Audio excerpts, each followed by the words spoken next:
नमस्कार, मी गौतमी शिकलगार. तरुण भारत डिजिटल मध्ये आपल्या सर्वांचं स्वागत. पन्हाळ्यात गर्भपाताच्या गोळ्या देणाऱ्या क्लिनिकवर पोलिसांचा छापा. डॉक्टरसह एजंटला रंगेहात पकडलाय. आमदार गायकवाडांवरील गुन्ह्यासाठी प्रकाशक प्रशांत आंबी आक्रमक झालेत. गृहमंत्री देवेंद्र फडणवीस यांचा पुतळा दहन करण्याचा यांनी इशारा दिलाय. शिवाजी कोण होता या पुस्तकावरून कोल्हापुरात निदर्शनं. शिवरायांच्या एकेरी उल्लेखाचा आरोप करत विक्री थांबवण्याची मागणी. गडहिंग्लजमध्ये विहिरीत पडलेल्या चितळाला मिळाले जीवनदान. वन विभाग आणि बचाव पथकाची यशस्वी मोहीम. आणि उसाच्या पट्ट्यात महागावच्या शेतकऱ्याची रेशीम शेतीतून मोठी झेप. वर्षाकाठी 5 लाखांचे उत्पन्न. पाहुयात यासह दिवसभरातल्या महत्त्वाच्या घडामोडी सविस्तर. स्त्री भ्रूण हत्या आणि अवैध गर्भपात रोखण्यासाठी कोल्हापूर पोलिसांची मोठी कारवाई आहे. पन्हाळा तालुक्यातील खोतवाडी इथं कोणत्याही वैद्यकीय पदवीशिवाय श्री समर्थ क्लिनिक चालवणाऱ्या ऋषिकेश खोत या बोगस डॉक्टरला अटक करण्यात आली. एका महिला पोलीस कर्मचाऱ्याला बोगस पेशंट बनवून पाठवण्यात आलं होतं.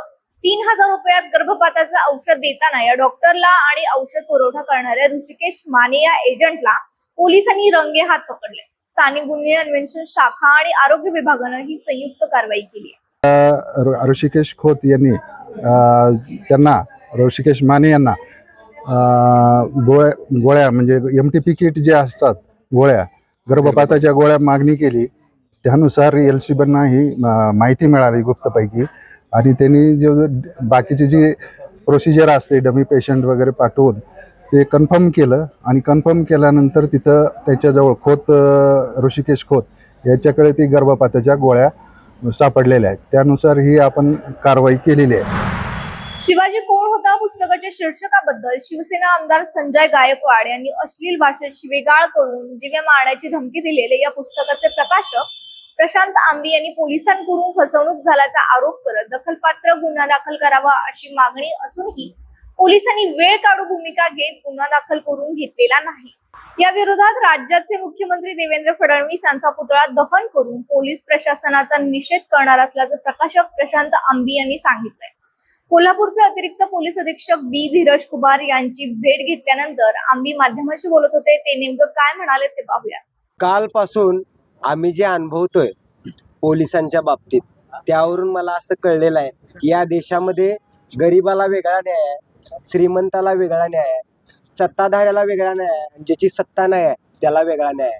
कारण संपूर्ण महाराष्ट्र जे प्रकरण 2-3 दिवस पाहतोय, जे कॉल रेकॉर्डिंग ऐकतोय, ज्या धमक्या ऐकतोय, जी शिवीगाळ ऐकतोय, यातली कोणती गोष्ट पोलिसांना दखलपात्र वाटत नाही. तर दुसरीकडे शिवाजी कोण होता पुस्तकाबाबत निर्माण झालेला वाद आता या पुस्तकावर कायमची बंदी घालावी इथपर्यंत पोहोचला.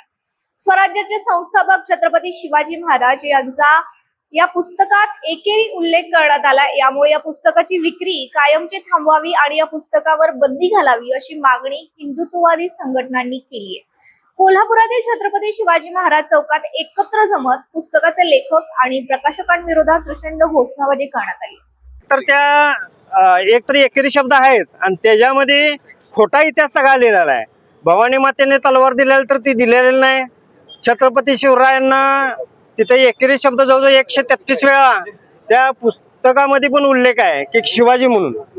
तर ह्यांच्या असता छत्रपती शिवरायांच्या बद्दल नाही, ह्यांचा कायम सरळ जे आतंकवाद आहेत त्यांच्या बाजूनेच यांचे झुकतं माप आहे. त्यामुळे छत्रपती शिवरायांचा अपमान आहे आणि आमची मागणी आहे की ह्या पुस्तकावर बंदी घालावी. जर काही बंदी घातली नाही तर आम्ही राज्यव्यापी आंदोलन छेडणार. संगीत सूर्य केशवराव भोसले नाट्यगृहाच्या पुनर्बांधणीचा आढावा घेण्यासाठी खासदार शाहू महाराज छत्रपती यांनी बैठक घेतली. यावेळी कामाच्या संथ गतीवरून रंगकर्मींनी तीव्र नाराजी व्यक्त केली. बैठकीत ठेकेदाराला मुदत देण्यावरून रंगकर्मी आणि राजकीय पदाधिकाऱ्यांमध्ये शाहू महाराजांसमोरच शाब्दिक चकमक उडाली. अखेर 30 जून पर्यंत काम पूर्ण करण्याचं आश्वासन ठेकेदारानं दिलंय.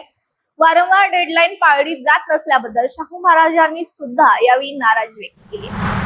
कोल्हापूर रत्नागिरी मार्गावरील बांबवडे ते करंजोशी दरम्यान रस्त्याचं काम अर्धवट राहिल्यानं वाहनधारकांना मोठ्या अडचणींचा सामना करावा लागतो. करंजोशी इथल्या वळणावर रस्ता एका बाजूला उंच तर दुसऱ्या बाजूला सखल असल्यानं अनेक दुचाकी स्वार इथं घसरून पडतात. 4 दिवसांपूर्वी एक टेम्पो सुद्धा इथं पलटी झाला होता. शाळेतली मुलं आणि ज्येष्ठ नागरिकांची सतत ये-जा असल्यानं इथं मोठा अपघात होण्यापूर्वी रस्ता दुरुस्त करण्याची मागणी दिलीप कांबळे यांनी केली. रत्नागिरी कोल्हापूर हायवे करंजोशी गावातून जातोय. हा रस्ता कॉन्ट्रॅक्टरनी हा रस्ता अर्धवट केलेला आहे आणि त्या रस्त्यावरती रहदारी भरपूर असल्यामुळं गाड्या भरपूर आपटतात तिथं. आणि परवा 1-2 दिवसापूर्वी टेम्पो तिथं पलीकडं पलटी झाला. तो 4 माणसांनी इथल्या टेम्पो सरळ करून तो मार्गस्थ लावला. तरी हा रस्ता ह्या शासनानं किंवा या संबंधित खात्यानं दुरुस्त करून तो पूर्ण करून द्यावा, अन्यथा पुढे मोठा धोका होण्याचा संभव आहे. गडहिंग्लज तालुक्यातील हुंगीनहाळ इथं एका विहिरीत पडलेल्या चितळाला सुरक्षित बाहेर काढण्यात वन विभागाला यश आलंय. ग्रामस्थांनी माहिती देताच आजरा येथील वन्यजीव बचाव पथकानं नेट जाळीचा वापर करून चितळाला कोणतीही इजा न होता बाहेर काढलं. पशुवैद्यकीय तपासणीनंतर हे चितळ निरोगी असल्याचं स्पष्ट होताच त्याला पुन्हा नैसर्गिक अधिवासात मुक्त करण्यात आलं. या तत्परतेबद्दल वन विभागाचे सर्वत्र कौतुक होत आहे.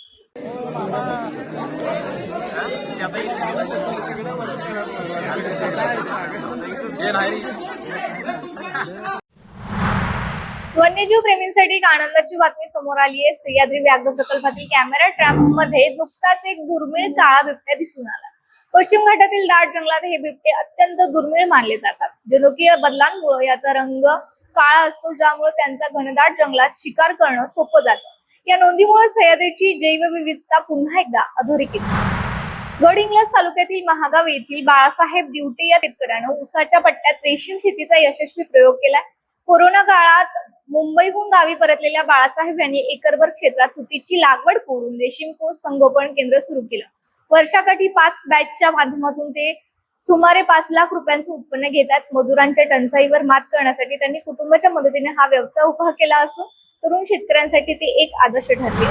तर या होत्या आजच्या जिल्ह्याभरातील महत्त्वाच्या घडामोडी. अशाच वेगवान आणि अचूक अपडेट्ससाठी पाहत रहा तरुण भारत डिजिटल कोल्हापूर. चॅनलला सबस्क्राईब करा आणि बेल आयकॉन दाबायला विसरू नका. पुन्हा भेटूया उद्याच्या बातमीपत्रात. तोपर्यंत नमस्कार.